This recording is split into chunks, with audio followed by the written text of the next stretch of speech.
This episode is sponsored by Pet Matrix Premium Canine Supplements. Straight Up Dog Talk is super excited to be partnered with Pet Matrix. After exhausting several other pet supplemental brands, I am now seeing the results that I have always been searching for Toby and Fitz.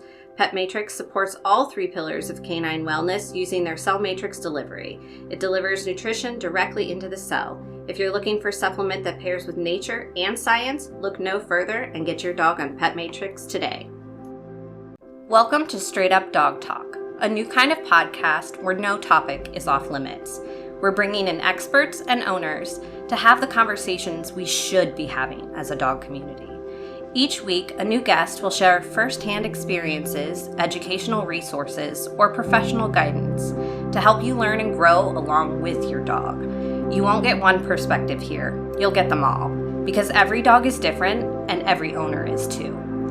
You can follow along on Instagram, TikTok, and Facebook at Straight Up Dog Talk, or by visiting www.straightupdogtalk.com. Tune in from any of your favorite podcast platforms.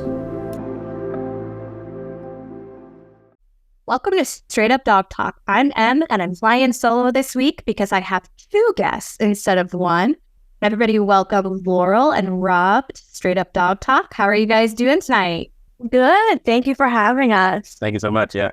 Absolutely. I absolutely love your account. You guys have quite the crew, and they're all so unique and so adorable. But, you know, everybody has a little bit of favoritism there for Thor, kind of steals the show, along with Rob and their wonderful relationship. So I kind of wanted to bring you on tonight and have you talk about all four of your dogs and kind of tell us their backstories and then what led us into the featuring of the amazing relationship between Rob and Thor. So why don't you tell me a little bit about yourselves and the origin stories for each dog? Okay, I'm Laurel and we are currently living in Mexico in the desert, right near the Texas border. The closest town is an hour and a half away, so we are really secluded. And we're just here with our four dogs. And we both work online and just are enjoying the adventure.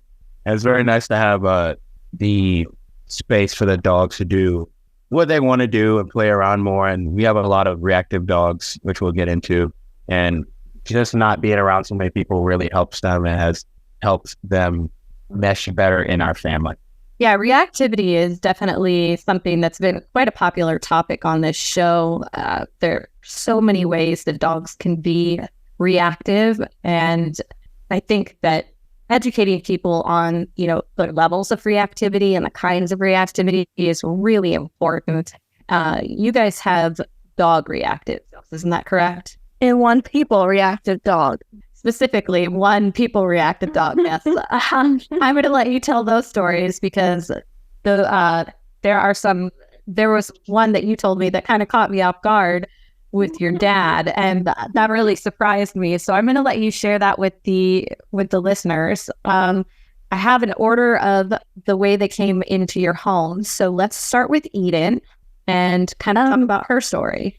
Yeah, I got Eden before I had Rob in my life. And I had just been living with a couple friends and wanted a dog. And I had no idea what puppy mills and backyard breeding really was. I wasn't educated about that. I had only had dogs that we rescued from like family friends and stuff growing up. And I was scrolling on Facebook and Craigslist and whatnot and all the places you shouldn't look for dogs. And I saw an ad for Eden. And so I was like, okay, cool. I'll go look at her. So I took a couple friends and we drove like 2 hours.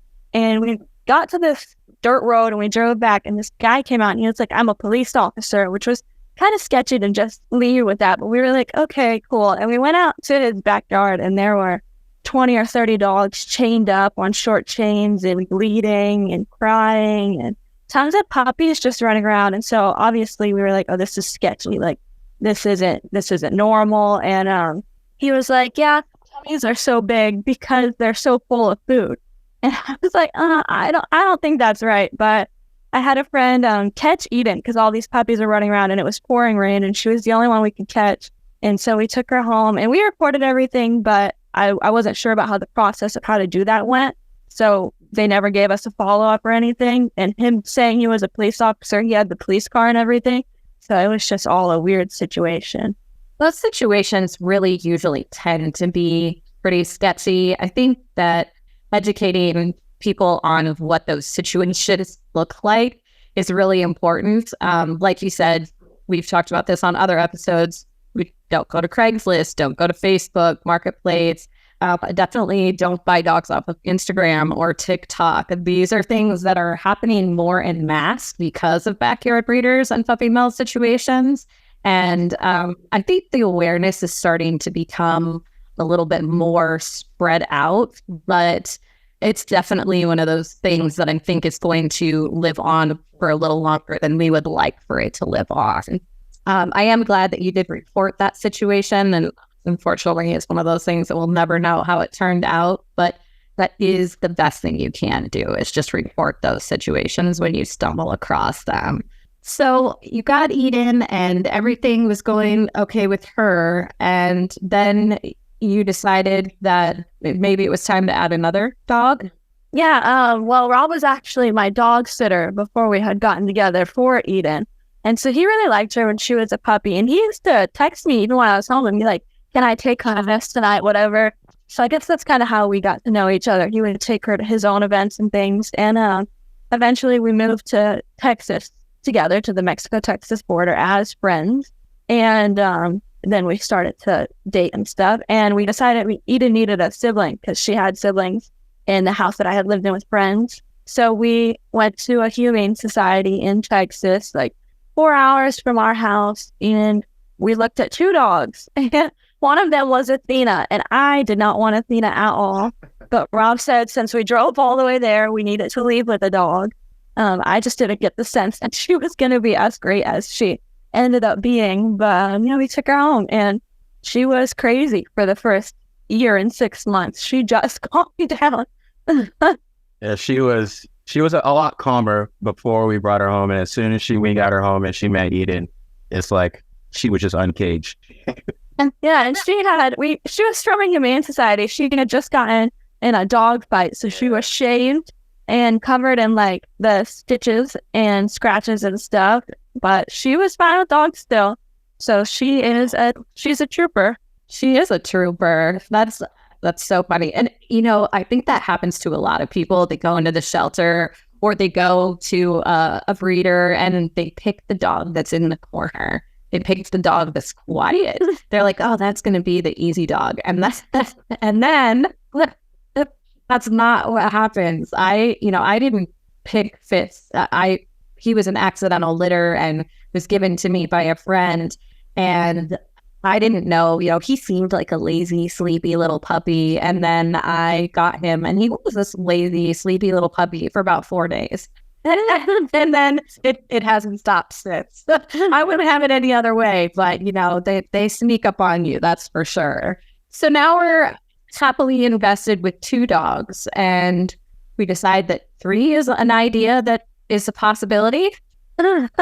Yeah. So after we got Athena, we were not really looking for another dog, but it became easier to have dogs because we had moved again, and so we had a yard and it was easy to just let them out and we could play with them. And it was logistically it made sense to have 2. And we're like, maybe we'll have a 3rd. We were pondering the idea, but we hadn't really settled down on actually deciding it until Laurel found Thor and sent me a picture of him. And I was like, I think we got to go see him.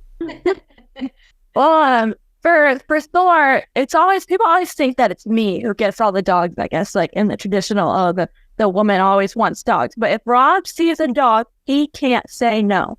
And so I can't be the no person either. So it just gets hard for us because we'll just egg each other on. And that's how we ended up with all these dogs. But I saw Thor and I said, okay, we'll just go look. And I think we both knew what just looking meant because we've never just looked at a dog and not brought it home. But yeah, then we went and saw Thor, and he was a quiet one in the kennel, and he had just been rescued. They found him in his house after his owner had been arrested, and they said he had been left in the house with the brother, and the Humane Society in front of the pound had pulled his brother, so Thor was on the euthanasia list, but his brother was saved. And I couldn't not have him. He came into the room after being quiet in the kennel and was just foaming at the mouth with excitement and ran and jumped right in Rob's lap. And I was like, whoa, that's a huge dog. That's kind of scary. Why is he running at us like that? But yeah, they just connected quickly. And then we got to take him on about a week later, and he's the first dog I've ever cried over in my whole life. Why was that? I was just so excited. I didn't think that we'd actually get him with all the things that were in the way and the other people looking at him and stuff. And we got lucky. Yeah, so Thor was a little bit longer of a process to get. Like all of our other dogs, it was kind of like the next day or within the week. Thor, we had to wait a little over a week to get him just because they wanted to make sure they had to run like their tests, make sure he had his shots, and they do a lot of like on leash, off leash training, and then like interaction with other dogs and stuff before they release the dogs.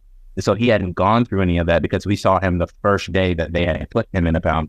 And so he took a little bit longer. So every day, Laurel had already changed her lock screen to his picture. So it was already written in stone. Oh my gosh, I love that. Well, I mean, look at your guys' account. We're going to obviously share your social media accounts with the in the episode notes here with the listeners. But mythological pets, I mean, obviously, you guys have been listening. You hear all of these names. We're going with, the God realm here. We've got Athena, Eden, Freya. We're going down that road. So I'm sure you can guess that the dog number 4 is also in that realm of things. But looking at Thor, I mean, he's like the sweetest little thing. And you reference him as the hippo a lot. And I think that's probably my favorite thing. I love it when you guys come up in my feed and I'm like, oh, I get to use my hippo emoji today because Thor's in my feed. It's like my favorite thing. So you have 3 dogs. Everybody's getting along okay. And you decide that 4 is maybe what we're going to do here. Was it a mutual decision, or are we tagging each other back and forth on this one too? Or was this situation a little different? There was no planning for 4. I really sprung that on Rob.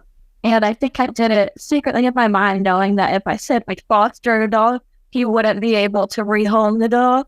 And so I started looking for Great Danes, but completely behind his back. Like rescue Great Danes and Facebook groups where people would post and like, oh, this dog's in this state and it's this many days left to live. It needs a home. It needs a foster. So I posted and I said, show me what you got, basically. I got my contacts. You can let me know. And he had no idea I did that. And I told him, I said, well, I got this message from this lady who said, I have this dog who has been left in a crate for a year, the whole year that she's been alive. And she's severely people aggressive and she's covered in scars and cuts and way underweight because she hasn't been fed. And I thought, that sounds perfect. So I told Rob, I said, we need to foster this dog and rehabilitate her. He said, okay, we can foster her. And then on the drive to go get her, he said, I think I'll just keep her. And I said, I haven't met her yet, but okay. Well, I didn't realize that the dog we're going to see was a Great Dane. So that was another shock for me, but it ended up working out. Well, I wanted a large dog. But yeah, we got there and she wouldn't even get out of the car of the lady of the rescuer that she was with. And she's growling at us from inside of it. And probably took 45 minutes before the lady forced her to get out, and we got her in our car. And she was the hardest rehabilitation that we have done. And I think it taught us a lot about that kind of abuse and that kind of neglect and the no socialization, because it was hard to deal with a 150-pound dog because she is people aggressive, and that's a lot of weight to have to hold back when she has her moment. So what do you think was the most difficult transition? Because you went from 1 to 2 to 3 to 4. Like, where did that get hard? 2 to 3. 2 to 3 is the hard part. After we had Thor, who was our third, which Thor was our third was a lot easier than the first 2. So 4 just was an easier transition because Freya, even though she was people aggressive around the house and even like in the backyard and stuff, she was like perfect. So the 2 to 3 was kind of hard because you have to like plan a little bit more, but after that it was just like second nature. Well, it goes from being able to take them on a walk by yourself with 2 peanuts to now you have to have somebody else and you have to have a leash system. 2 of you guys the hardest for sure. Do you guys have a leash system, or do you just always go together? No, we're never really apart, but Rob would walk, and he used to walk all 4 of them by himself, and he would connect them to each other. Because, like, we have our dog, Athena, can be completely off leash and she's fine, and Thor doesn't have recall, but he can't go far because he's old and slow. So he would just connect them. I would never take all 4 of them just because I get too nervous because of the pack mentality. If one of them got down at somebody or another dog, I don't think I could hold them all back. Yeah, usually when I would take all 4 of them out, which I haven't done it in a while, but usually when I take all 4 out, I would take Eden, and when I would have Eden and Freya, because they're the 2 crazier ones for sure, I would have them closer to me, so they would be I would have them like connected to me, like around my waist. So even if they started to go crazy, I can just like hold my ground, and then they wouldn't be able to go too far. And then I would connect Athena to Eden, and then Freya to Thor. We had like a grounding point. The Freya or Athena and Thor aren't really doing anything. You're just going to be looking around like, what's happening? I actually just got one of those canine trainers belts that you can loop the leashes through, and then it buckles around your waist, which I think is incredible because, first of all, hands-free. Like, and also, like, my upper body is not as strong as my lower body, and if I can use my whole body and we only have one dog that's like big enough to pull me. My 12-pound dog isn't taking me anywhere. But Fitz, he would definitely take me for a ride if he wanted to. I can't imagine having 4 dogs pulling on me. Like, you guys are very brave. Yeah, we've definitely gone through a lot of leashes. It was definitely a trial and error point because you don't realize we definitely had to do a lot more research on leashes because we had bigger dogs, and it came to a point where Freya would just start snapping leashes like right at the buckle because she's so heavy and like has so much force. So we had to like actually get some like real heavy duty stuff. Yeah, our lightest dog is 50 pounds. Yeah. Oh my gosh, yeah, that's my heaviest dog is 50. I've had bigger dogs in the past. My biggest one was 120 pounds, so close, but not quite as big as Athena. And also maybe only partially German or Great Dane. She definitely had German Shepherd and some Mastiff in her. She was a big girl. I like big dogs. It's just, unfortunately, right now, that's not where my lifestyle is at. So Fitz wasn't even supposed to be saying, I'm a big dog. Yeah, it is a big commitment. It's a huge commitment. I mean, you know, in addition to making sure that they have enough exercise, you know, you're talking about food, and food is expensive, right? I mean, you're feeding 4 dogs. So let me just ask you, if you don't mind sharing, how much do you think you spend a month on dog food? Actually, only like $180, $220, between $180 and $220. That's actually not terrible. No, people are surprised at that answer. Let's go ahead and dive into the little bit of the reactivity, since you kind of transitioned into that about one dog being upset and the rest of them getting upset. Which 2 dogs are the ones that are reactive? So our main dog reactive dog is Eden, and she's the smallest out of all of them, but she's probably like the most athletic. So she is alert all the time and on go. So once she reacts, usually it depends on how many other dogs are with her or what dogs are with her. But if all 4 of them, once she reacts, they're all like, okay, what are we doing here? Like, what's happening? And then Freya is our people reactive dog. And Eden isn't people reactive unless Freya gets going on her own. She actually loves to be pet and stuff. But if Freya's there, she'll be like, okay, I don't have to like these people either. But alone, Freya also doesn't like people. She just has a hard time with them. Which one was it that had the incident with your dad? Why don't you tell that story? It was Freya. So Freya, you couldn't walk into our house without one of us with you, period. And we don't really have people over that don't know about our dogs and their situations ever. And we had my siblings come visit out here in the middle of nowhere desert. And Freya was fine with them. They knew how to respect her space. And you have to be quiet around her and approach her carefully. And introductions have to be done correctly. She was fine with them. And then my dad came, and he's a bit of a rowdy guy. He's also 6'4". He's a huge guy. And something about it, Freya always kind of side-eyeing him. And then one day we were outside, and he stayed with us. So she was okay with him, but so I was chilling inside with us and everything. And then one day we were outside, and he said, I'll go get a beer. And Rob and I both said, no, we'll go get it for you, or let us come with you. And before I could stop him, he walked inside all by himself, and he got bit, and he just froze in the doorway like a normal person who doesn't know how to handle those situations does. And Rob had to go and drag him outside, and he was okay. It was just the first time that she's ever actually bitten somebody. Your dad reacted, he recovered okay after that? Yeah, he always, well, when we first got her, he doesn't know much about dog reactivity and stuff. He always had normal, well-behaved dogs. And when we first got her, he used to call her Lawsuit. That's a joke. That's what he would refer to her all the time, because he placed to meet her when we got her, and she would not let him pet her. And he was just like, okay, whatever, Lawsuit. And so he came and he tried to befriend her, and they were okay for a couple of days. But after that incident, she couldn't be around him anymore. We tried the next day, and he had dropped a box on the ground like normal, like putting it out for trash, and she just lost it again. But I was inside, so I just put her in my lap, and that was the last time they interacted.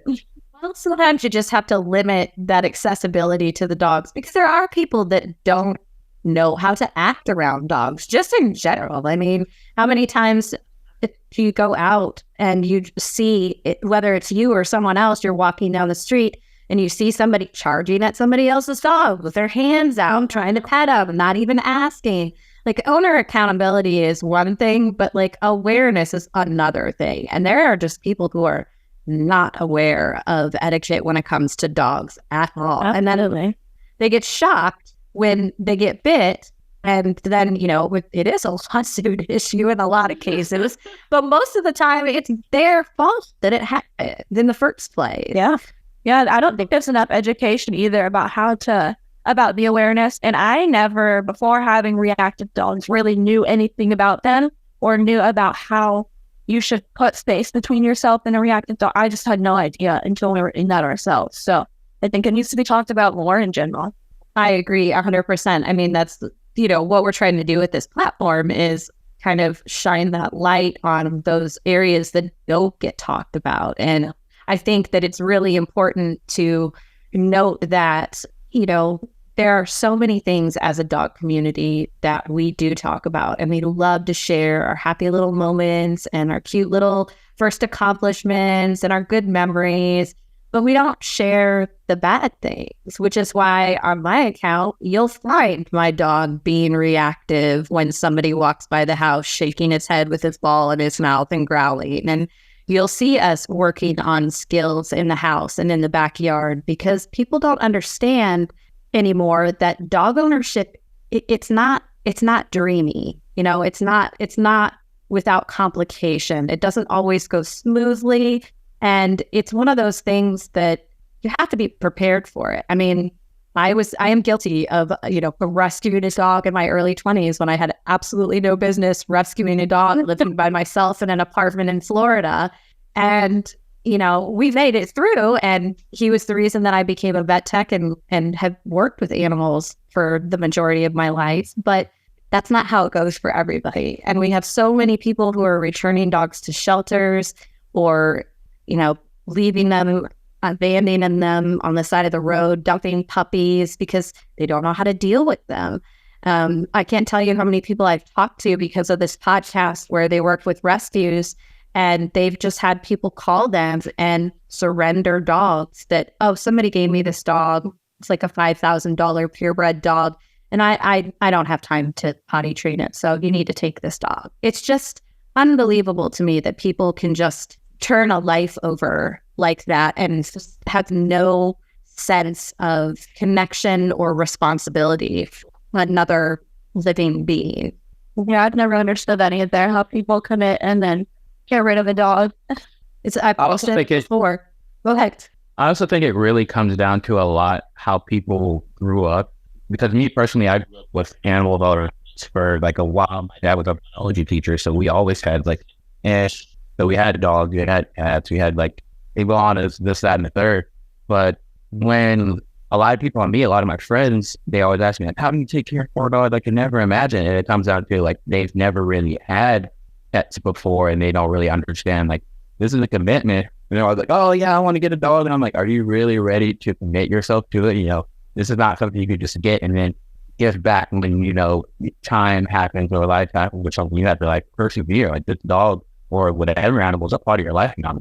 No, it's absolutely something that you have to adapt your life to the dog's needs. You have to be able to give up those, few time pieces out of the day to take the walks, to play fetch in the yard, to make sure that, they're getting the affection and the time to bond with you. And that is a commitment. I mean, people have kids and they do the same thing. And it's really just kind of a sad situation. But with kids, people don't usually just give the kids away. Yeah. They usually kind of, keep the kids, and whether or not that's a great situation either is, we won't speak on that, but people are more likely to just get rid of the dog, give the dog to a friend, give the dog to a shelter. And that's kind of how we've ended up in this, bad situation that we're in. And I think that if people would do their research and, maybe foster a dog first, maybe volunteer at the shelter before that, really get an idea of what it's like. Because I think you're right. A lot of people didn't grow up with pets and they just assume, well, that dog on the internet does this and this and this, so I'm going to get a dog just like that and it's going to be just like that, because they don't know any better. And that's not how it works. I always tell people that if I could go back and tell myself to not get my first dog that young, then I would have. And I would never, ever get rid of my dog and the way things are now. But it does make things so hard, like travel and all the things that people want to do. I would wait until I was in a better situation too. But it's all now, especially with reactivity. I mean, because you've had reactive dogs, and sometimes you don't know that's gonna happen. It just happens. You can't plan for it. Well, and that's the thing about reactivity, is that it can change, right? So like we can have a non-reactive dog, and 2 years later, now we have a reactive dog. And then 3 years later, the dog is reactive in a different way, plus the other way. And it just kind of stacks up, and people don't expect that. But just like, humans take on trauma, so do dogs, and they store that and they react to it. Yeah, that's what happened with Eden. She wasn't reactive when I had her in her beginning of her life before she was 1. And we did, and I don't know, I didn't know enough about dogs then, but I did take her out and she met plenty of people and other dogs. And then one day, I can't remember the exact moment, she just flipped the switch and started getting together around other dogs. And I was like, oh, where did this come from? Yeah, it is absolutely, I mean, it's genetics. It's, sometimes there's mutations in the brain. There are all kinds of, aggression problems, idiopathic aggression that can come out of dogs, and other things that are, mental health issues. Dogs have mental health issues, and it's not something that we talk about as a community, but is something we should be talking about as a community, because when people get these dogs that they consider difficult, and I'm using air quotes here, difficult, that it's just because they don't know how to approach the situation appropriately. They don't know where to reach out. They don't try to reach out, or they just feel ashamed and they don't talk about it.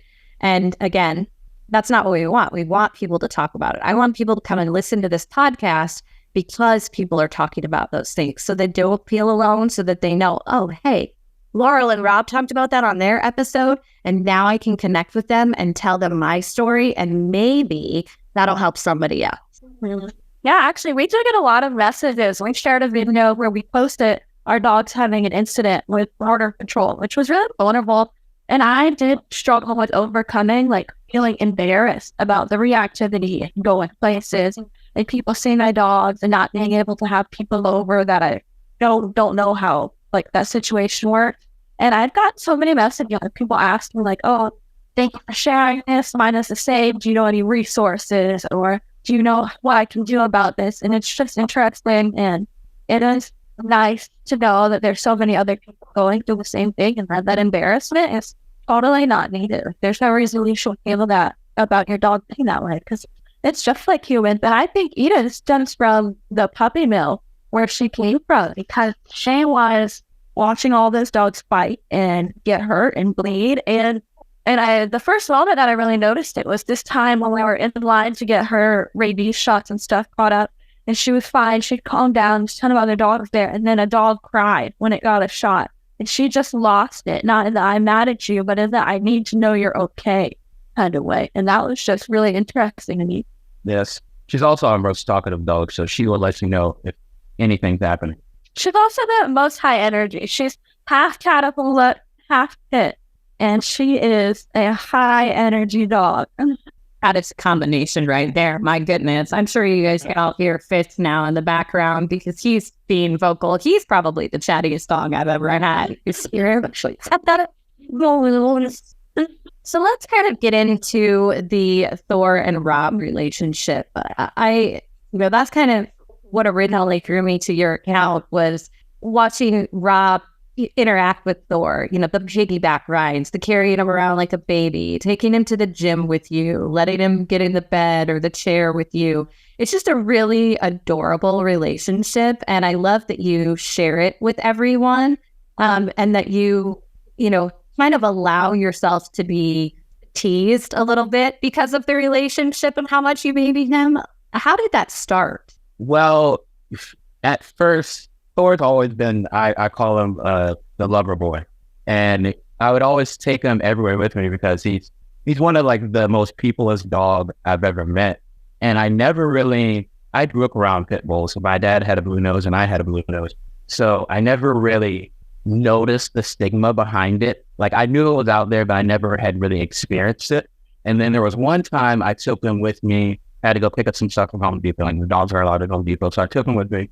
And I had him in the cart, and I'm just like walking around, getting my stuff.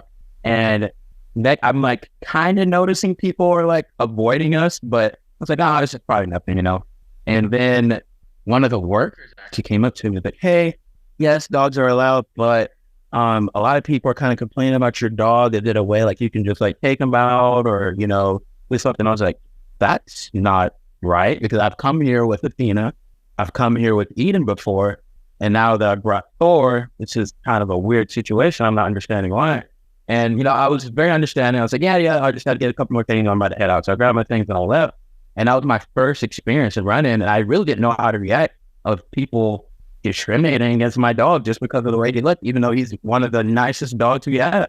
Yeah, he truly is. He's just a big sweetie. And just for clarification, because obviously we don't have pictures of the dogs up right now when people are listening, Thor he's a pit bull. Is he a full pit bull? Is he a mix? He's definitely a bully. 100% American bully. Yeah, so he's an American bully steady side.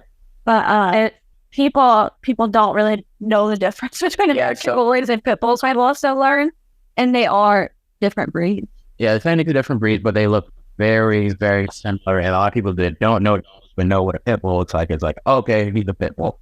And that's just the immediate stigma that people get. Now, I do, on the other hand, meet a lot of people that are like, oh, he's so beautiful, and they want to come to the bed. And I'm like, yes, go ahead. But there is that negative stigma that we get more often than not of, okay, this dog is probably dangerous. This dog is probably going to bite me, when all he wants is you to pet him on the head. I never understood that, because for me, I guess it's because I'm a dog person. I guess it's because like dogs are, my entire universe. Everything revolves around the dogs for me. I see a dog and I'm the person that's like running 2 blocks and crossing the street and trying to not get hit by a car because I want to ask that person if I can pet their dog, right? I don't understand quickly cross the street. Get away. And, in episode 2, we talked with Charlie and Nicola because they're over in the UK and they're dealing with the bully ban and their dog Enzo. And, Enzo's a big guy. He's like 130 pounds. And they said that, prior to the ban being a thing, people were always friendly with him, always wanted to pet him, never had any issue with him. But the second that label came out, people were crossing the street. People were turning and walking the other way down the block. People didn't want anything to do with them, and we're now putting that he's dangerous label onto Enzo, who is one of the biggest babies I've ever seen. And I mean, honestly, the bully breeds, they really are. They are big babies. And people who are uneducated about the breed and how affectionate they are, I think have just this misplaced fear of them, because they are associated with things like dog fighting and, mauling and biting. But let's just be real for a second, because you could throw so many other dogs into those categories. Let's talk about German Shepherds, Malinois, Rottweilers, Dobermans. And, funnily enough, working as a vet tech for as many years as I did, I've been bit by so many dogs. I've never been bit by a pit bull. But you know what I have been bit by? A chocolate lab. I always say, too, that if other dogs had the bite force of a pit bull, then they would be talked about in the same way. Because it's not a breed. It's just the fact that if a Chihuahua bites you, you're much less likely to be hurt than if a dog like Thor bites you. Even though the chance of an old Chihuahua biting you versus Thor is higher. No shade to the Chihuahuas everywhere, but yeah, I've covered all these years. Yeah, I experience stuff all the time. People, I'll never forget. One time I was at this gas station, and this lady, I went inside, and Rob was walking all four of them outside, and she said, "Are those your dogs?" And I said, "Yeah." And she said, "I'd pet the three ones, but I would not pet that pit bull." And I said, "The only one that would let you pet it is the pit bull." And yeah, that the other three are seen as nice breeds. I air quote it nice, but they have issues. They're not your typical family friendly nice breeds, and it's just ridiculous. And the amount of comments we get about Thor being awful with kids and stuff. And I love to reply with the video of, I have a sister who is 7, and she came to visit, and she just cuddled with Thor the entire time she was here. He loved her. They laid outside together. They laid on the couch, and he's a gentle giant. I just love that so much. I think that it is, he's such a good dog, and his personality just really shines through in your videos. And it's clear that you put a lot of time and effort into your dogs, and that you really, really love them. I know that you don't feature the other 3 as much as you do Thor, but I really do enjoy getting to see them. And they are all on the website. And obviously, they are featured on your page as well. What do you think the most difficult thing about having 4 dogs is? I think the most difficult thing for me is the inability to be able to travel and stuff because of their special needs and reactivity. And also, I get separation anxiety when I'm away from them. So when we're traveling, I'll just be like, oh, I need to FaceTime them. I need to see pictures, whatever. But we're moving back to our hometown in the next few months, which will help because we have family there who can dog sit, who we trust enough that if situation arose, it would be okay. But yeah, that's the hardest part, is not being able to go get things. Yeah, traveling is the only downside I see to having $4, and it does make it a little bit harder, but I think it's definitely worth it because it makes us traveling more memorable because we have more stories. You have to actually stop and enjoy places. We're not just okay, let's just spend 10 hours on the road one way. We have to stop, stretch the dogs. I've traveled with them. We have driven thousands of miles with them, and they're spectacular in the car. And we drove from Georgia to Mexico and back several times. They're good traveler partners. I think that's a really great way to look at it, though, to, put the spin on. It makes it more memorable because, it takes more time and energy and effort to get to that goal. I really like that a lot. How do you think that they're going to do with the change of scenery when you guys move? How are you preparing for that? Well, I think they're going to adjust pretty well because they're going to go back to having a yard again that they can really run around in. I feel like they're just going to get back and be like, okay, we're just back home again. And they usually, when they get back there, they're tireder because of the long car ride and stuff like that. But I think they're going to really enjoy it being back. It's not going to be as dry, so it'll be nice for them. Yeah, we came from where we're headed back to, and they're young. Eden, Athena, and Freya, our girls, are all 2, and Thor is 4. So they've lived a lot of places in their 2 years, but they really do well with the transition. That's good because moving is hard enough. I can't imagine moving with 4 dogs. I think that would be, I moved 2 dogs from Texas. The only one that gets weird about it is Thor. And I think it's because of his cat. I think he thinks we're leaving the same way his last owner did, because it was the first time I ever heard him freak out as we were moving here. We were packing suitcases, and he would run and sit in the suitcase and just cry. And we'd be like, Thor, obviously we're not leaving you, but he would just freak out. And when we loaded the car and trailer, obviously before the dogs were in there, he was just losing it. That's like, you're coming. It's okay. Poor guy. I can see where separation anxiety, if you're left alone like that because, your owner got arrested and you're just hanging out in the house by yourself. I could percent see why there would be some separation anxiety there with him. And, my dogs get funny when I get out the suitcase, which isn't very often. And, the goal is to eventually be traveling with this podcast and coming to, do interviews in person and like meet you guys and meet the dogs and meet the business owners and all that kind of stuff. And the goal is to get Fitz's reactivity under control enough that he can come and do it as well, because I feel like it would be so much more personable just to like do these interviews in person. While it's super fun to do it, over Zoom and chat with each other, I think it would be so much more fun to just travel around and meet everybody and see all of the different environments that you guys live in. I mean, I can't imagine living out in the middle of the desert. I don't know how you guys do it. The inconvenience would be too much for me. It's definitely a different way of life, but it's nice. It was something we needed to experience at that moment, but we are over it. Yeah, it's time to go back. So, what do you think will be your favorite part about being back with your family and in a more populated area? I think the access to things will be really nice. I do think, I didn't remember to mention this, but we will struggle with having been out here. We haven't seen many dogs and people. And a couple weeks ago, we went on a road trip, and the dogs, Eden and Freya, the reactivity was higher than it had been. And I think it's because in the isolation, when they don't see people, they're not used to that. And when we had Freya, we were starting to work on reactivity, taking her to parks and to bakeries where the people knew how to work with it. And they would give her treats and sit with her. And she had started doing really well. We actually were able to drop her off at the groomers and wait. And she didn't bite anybody, no muzzle. She was fine. So I think it will be an adjustment moving back into the city with all of the people around. And it'll be like culture shock. They'll be like, whoa, there's people everywhere. But I think that will just be, in the end of everything, it'll be a good thing to work through that again. Definitely. Well, and you guys are obviously, like I said, dedicated to your dogs. So I know that you're going to put the work in and take the time and energy to work with them and to make sure that they succeed in the whole, process. The moving, the being and around new people, being in a new environment, all of the things that you're going to have to go through. And I think that's going to be a really fun journey to watch on your account as you guys kind of move and grow as a group and just kind of see where it leads you. Do you think that there will be a dog number 5, or are you guys done? Are you guys done at 4? I think so, but I don't think Rob thinks so. We'll have to see.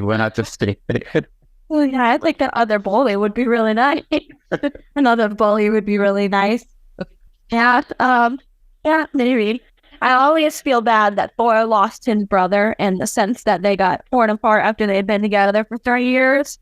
And I don't know, that's something I sit around a lot, and I'm just like, wow, I feel so bad for him. Because I didn't know about the bully breeds, but I learned after how bonded they did become. So I can't imagine how much that must have felt for them, but maybe one day we'll have another bully brother. Maybe one day. I don't know. I see Rob's face, and I have. But if I brought a bully home, Rob wouldn't know how to say no. He did ask me for a 5th dog. When we moved here, we went to a pound with our friend. My friend was getting a dog, and Rob saw the bullet in the back, and he said, "I can't do a 5th really, but she's really cute. What do you think?" And I said, "Absolutely not. No chance." She was just like Thor, but a girl. Oh, yeah, I would have had a really hard time saying no to that as well. Oh, gosh. So when do you think this adventure is going to begin? I know you said you're moving soon. Do you guys have a plan, or is this just kind of like a new plan in progress? Well, for the summer, for sure. The desert summers are brutal, so we're going to try and beat the heat. Yeah, they are really bad. We actually had Eden got heat stroke last summer. Yeah, that was really bad. And that was the first time we learned about it. Yeah, heat stroke that can be really dangerous. I'm glad that she made it through, because I've seen dogs, unfortunately, that have died because of heat stroke. Yeah, it was really scary. And we had no idea what was happening. We kept telling Eden, come on. And we thought sometimes when they are just lazy, they just won't get up and come. Like, they'll be lazy. We kept calling her and she just wouldn't get up. And then we walked over and we realized it was because she couldn't get up. And it was terrifying, but she ended up being okay. I'm really glad that she's okay. And I can definitely see how moving out of the desert right before it gets hot is probably the best plan for you guys. Before we wrap it up tonight on this episode, is there anything about your account or your dogs, any like funny story that's kind of like your favorite that you would just like to share with the listeners? I think what I love about our account is, so Rob doesn't really social media much, and he doesn't watch other dog accounts or anything. He just does the videos that I tell him to do. And it's just really funny behind the scenes, have him and Thor doing it. And most of our content is, I'll walk out of my bedroom and they'll just be on the floor cuddling, or he'll be holding him walking around. And it's so natural and real at everything he does. And when he comes home every night, he picks each of them up one at a time and holds them like babies and kisses them all. And it's just funny to watch. I've never seen it before. Definitely. Because I lost one of my pit bulls right before I met Laurel, and so I had never really had a dog till Eden was introduced into my life. And so I always made a vow after my dog passed to always treat every day special for them, because they just love you, and I just want to show them a quarter of the amount of love they show me.